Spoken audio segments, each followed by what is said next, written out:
It is no measure of health to be well adjusted to a profoundly sick society. The ability to observe without evaluating is the highest form of intelligence. You must understand the whole of life, not just one little part of it.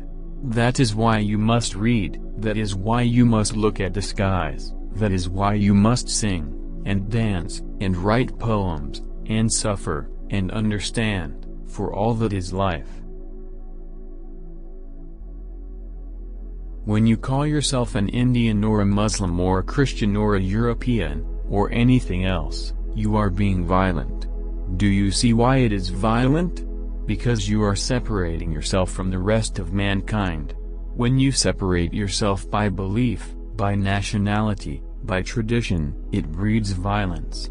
So a man who is seeking to understand violence does not belong to any country, to any religion, to any political party or partial system. He is concerned with the total understanding of mankind. It is truth that liberates, not your effort to be free. One is never afraid of the unknown, one is afraid of the known coming to an end. Freedom and love go together. Love is not a reaction. If I love you because you love me, that is mere trade, a thing to be bought in the market. It is not love. To love is not to ask anything in return, not even to feel that you are giving something, and it is only such love that can know freedom. Real learning comes about when the competitive spirit has ceased.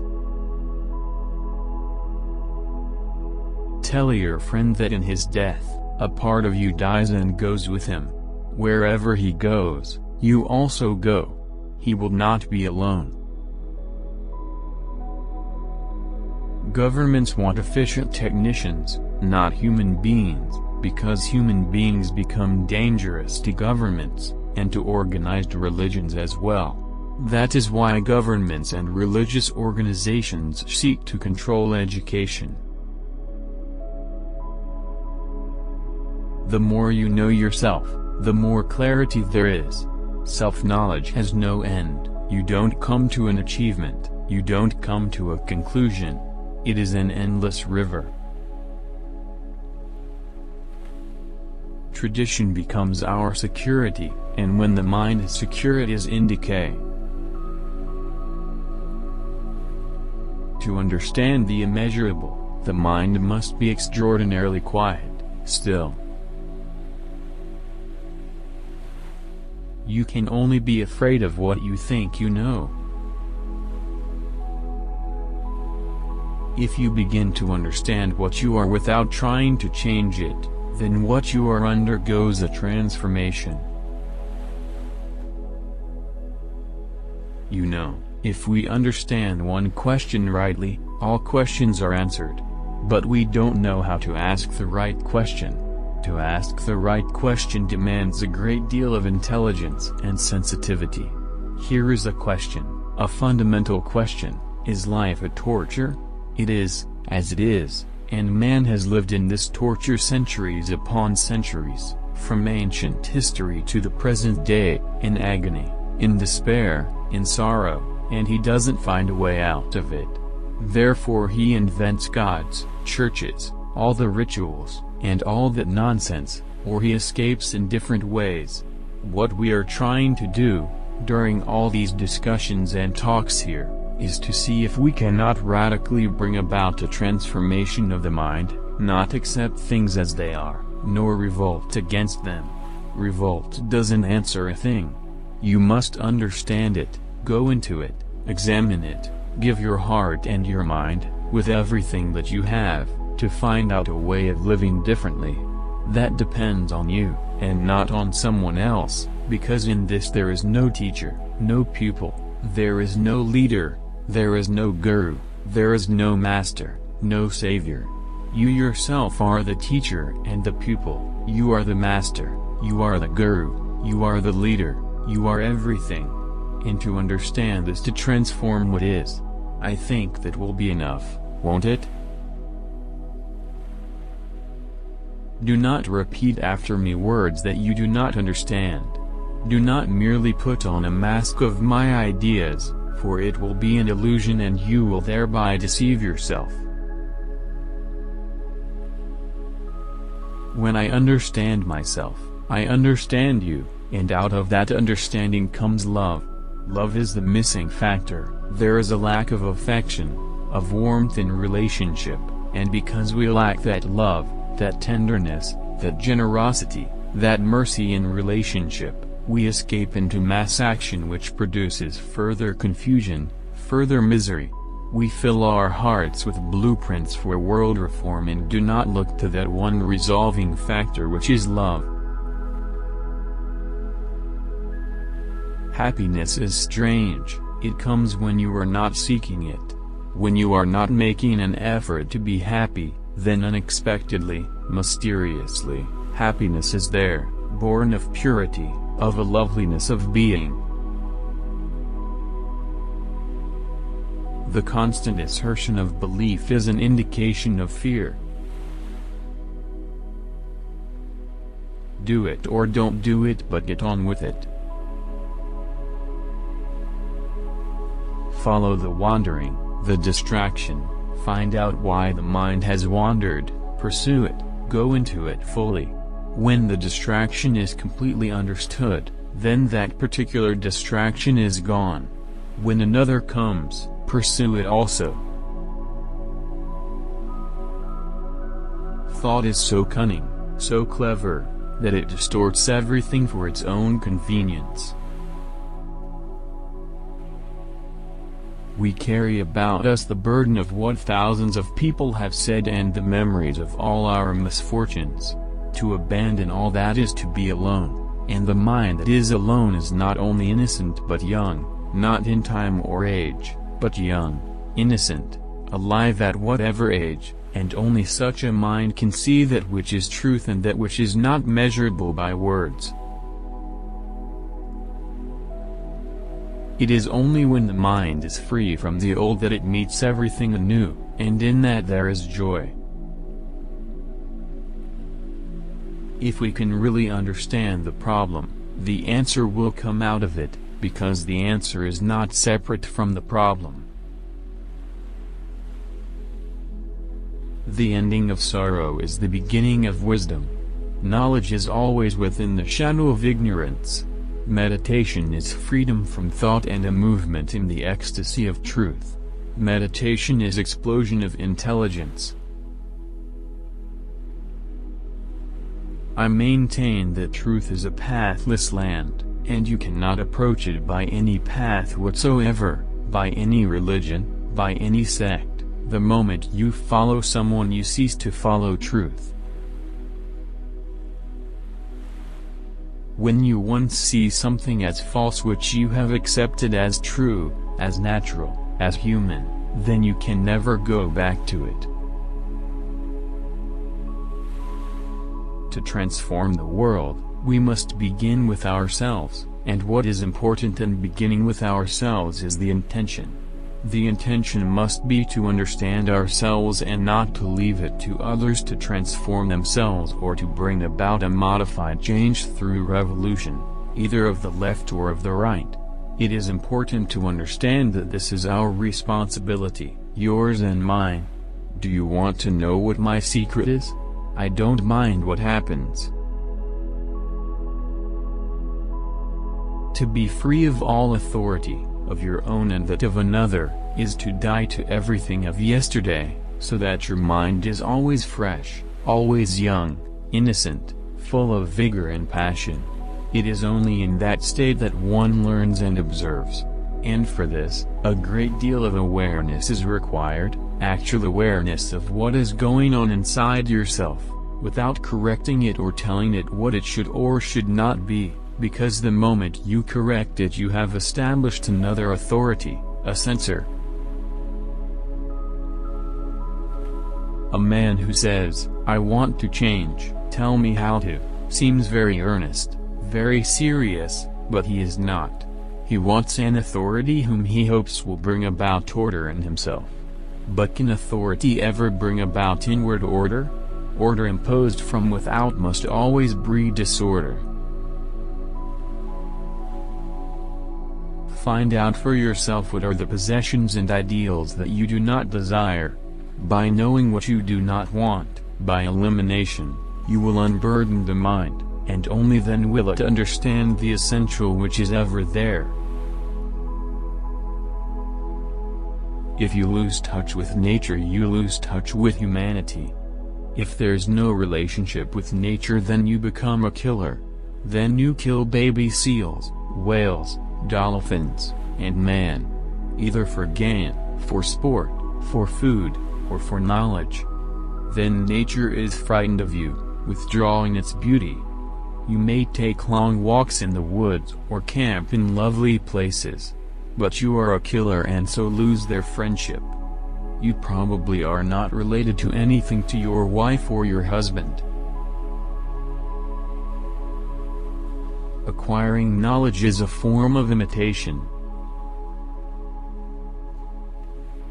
It is love alone that leads to right action. What brings order in the world is to love and let love do what it will. Passion is a rather frightening thing because if you have passion you don't know where it will take you. To understand a child we have to watch him at play, study him in his different moods. We cannot project upon him our own prejudices, hopes and fears, or mold him to fit the pattern of our desires. If we are constantly judging the child according to our personal likes and dislikes, we are bound to create barriers and hindrances in our relationship with him and in his relationships with the world. Unfortunately, most of us desire to shape the child in a way that is gratifying to our own vanities and idiosyncrasies. We find varying degrees of comfort and satisfaction in exclusive ownership and domination. The following of authority is the denial of intelligence. It may help us temporarily to cover up our difficulties and problems, but to avoid a problem is only to intensify it, and in the process, self-knowledge and freedom are abandoned. All ideologies are deotic, whether religious or political, for it is conceptual thinking, the conceptual word, which has so unfortunately divided man. The primary cause of disorder in ourselves is the seeking of reality promised by another. The soil in which the meditative mind can begin is the soil of everyday life, the strife, the pain, and the fleeting joy. It must begin there, and bring order, and from there move endlessly. But if you are concerned only with making order, then that very order will bring about its own limitation, and the mind will be its prisoner. In all this movement you must somehow begin from the other end, from the other shore, and not always be concerned with this shore or how to cross the river.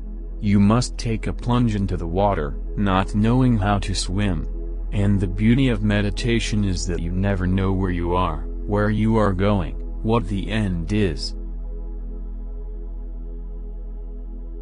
There is no end to education. It is not that you read a book, pass an examination, and finish with education. The whole of life, from the moment you are born to the moment you die, is a process of learning. Do you know that even when you look at a tree and say, "That is an oak tree," or "That is a banyan tree," the naming of the tree, which is botanical knowledge, has so conditioned your mind that the word comes between you and actually seeing the tree. To come in contact with the tree you have to put your hand on it, and the word will not help you to touch it. We are the world. The world is you and me. The world is not separate from you and me. We have created this world, the world of violence, the world of wars, the world of religious divisions, sects, anxieties, the utter lack of communication with each other, with no sense of compassion, consideration for another. Wherever one goes in any country throughout the world, human beings, that is, you and another, suffer. We are anxious, we are uncertain, we don't know what is going to happen. Everything has become uncertain. Right through the world as human beings we are in sorrow, fear, anxiety, violence, uncertain of everything, insecure. There is a common relationship between us all. We are the world essentially, basically, fundamentally. The world is you, and you are the world. Realizing that fundamentally, deeply, not romantically, not intellectually but actually, then we see that our problem is a global problem.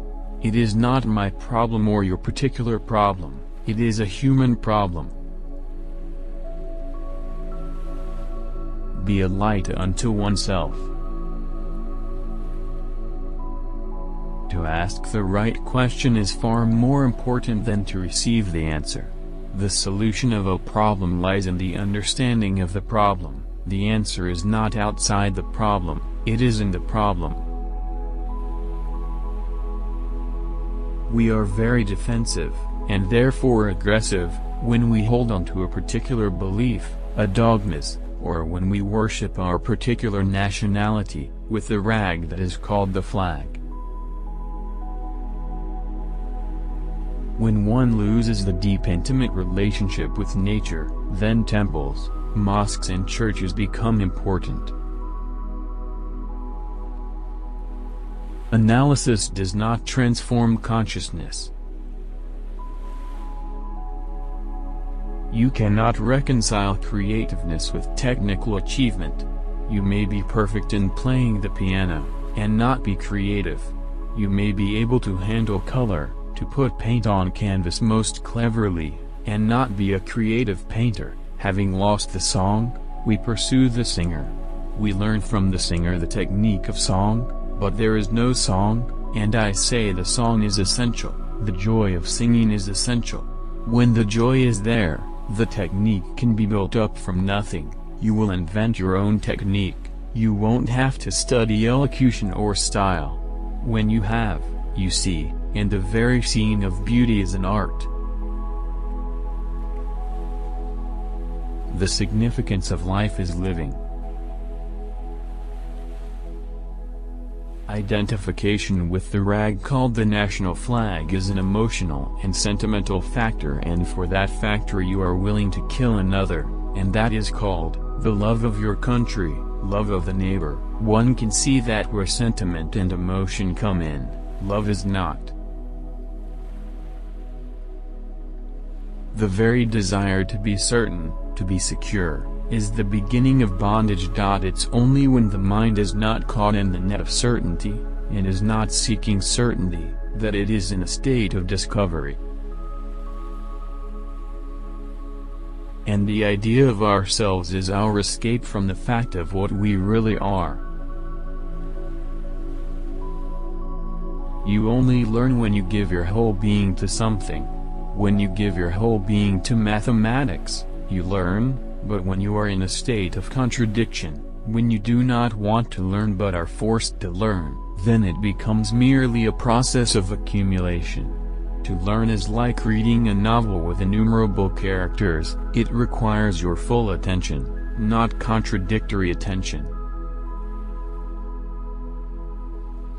To understand life is to understand ourselves, and that is both the beginning and the end of education. But if one observes, one will see that the body has its own intelligence. It requires a great deal of intelligence to observe the intelligence of the body.